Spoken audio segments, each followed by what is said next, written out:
ప్రేక్షకులందరికీ నమస్కారం. అబద్ధాల వాస్తు వ్యక్తి అహంకారం చూడండి.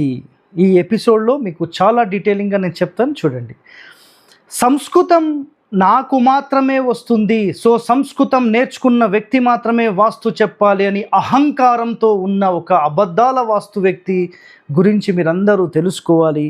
సో కర్ణాటక మురళి గారింటికి ఒక వ్యక్తి వచ్చాడు కదా, వాళ్ళని నేను భయపెట్టానంట. అర్థమైందా? గత ఎపిసోడ్ చూడండి, మీకు క్లారిటీగా చెప్పేశాను.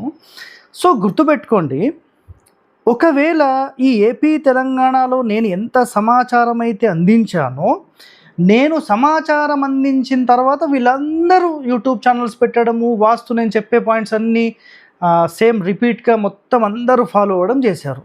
మరి నువ్వు చెప్పే అబద్ధాల వాస్తు వ్యక్తి వచ్చి మీ ఇంట్లో ఒక వీడియో చేశారు కదా, మరి అతనికి ఏం తెలుసంట? వాస్తు తెలుసా? వాస్తు తెలిస్తే మరి 10 మందికి చెప్పడానికి చేత కాదంటనా? నాకు అది తెలుసు ఇది తెలుసు అని నోటితోనే చెప్తాడంటనా? ఈ హరివాస్తులో ఉన్న కంటెంట్కి మించి ఎవ్వరూ చెప్పబడలేదు ఈ దేశంలో, నేను నొక్కడనే చెప్పానని ఆ అబద్ధాల వాస్తు వ్యక్తి తన ఛానల్లో చెప్పండి. దమ్ము అంటే అది. ఛాలెంజ్ అంటే డెవలప్మెంట్లో చూపించాలి, ఒక వ్యక్తిని చూపిస్తూ కాదు. అంత చేతగాని వాడువా? ఇంకేం చెప్పాలి నీకు? అబద్ధాల వాస్తు వ్యక్తికి ధన్యవాదాలు బాబు. గుర్తుపెట్టుకో, నీకు సబ్జెక్ట్ వస్తే ప్రజలకంది, వానికి పుల్లబెట్టడం వీనికి పుల్లబెట్టడం కాదు. అదొకటి గుర్తుపెట్టేసుకో, అర్థమైందా? సో ప్రజలారా, మీరందరూ ఒకటే గమనించండి, నేను ఎవరిని బెదిరించాల్సిన అవసరం లేదు.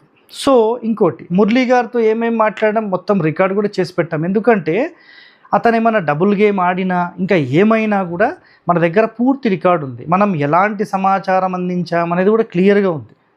వచ్చిన వాస్తు వ్యక్తి ఏం చెప్పాడు కూడా ఉంది. మాకు ఏమీ చెప్పలేదు సార్, ఈశాన్యంలో డోర్ పెట్టుకోమని వెళ్ళిపోయాడు, ఇప్పుడు మీ జాతకాలు బాగాలేవని వెళ్ళిపోయాడు అని క్లియర్గా చెప్పేశాడు ఆయన. సో దానికి మించి మనం ఏం చేస్తామండి? అర్థమైందా మీకు? సో ఇలాంటి అబద్ధాల వాస్తు వ్యక్తితో మీరు ప్రయాణం చేస్తే 100% మీ ఇల్లు గుల్లే. గుర్తుపెట్టుకోండి. థ్యాంక్ యూ అండి, ధన్యవాదాలు.